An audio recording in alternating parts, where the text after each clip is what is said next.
The woman suddenly realized she was already dead, but she couldn't remember what happened before her death, and her soul was trapped in this train station. Whenever she tried to leave this place, she would be blocked by a barrier.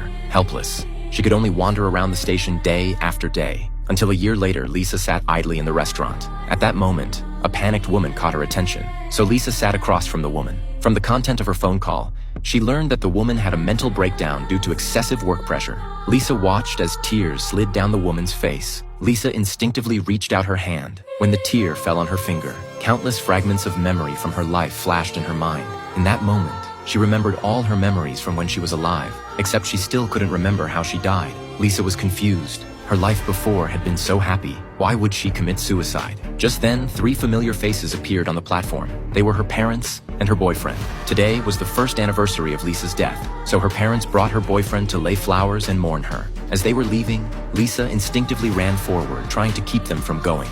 Unexpectedly, a miracle happened. This time she could easily pass through the barrier, which meant she could finally leave the train station. She suspected the disappearance of the barrier must be related to her parents and boyfriend.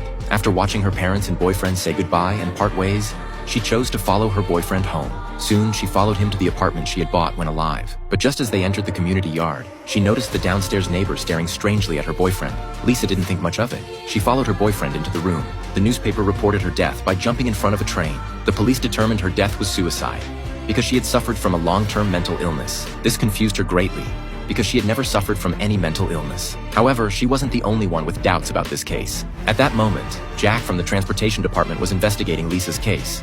Although the police ultimately ruled Lisa's death a suicide, according to the records, Jack discovered Lisa hadn't left a suicide note before her death. Moreover, Lisa had climbed over a fence to enter the station that night. Obviously, this didn't seem like something a suicidal person would do. Jack stared at the station map, carefully observing. Finally, he found a breakthrough point in this case.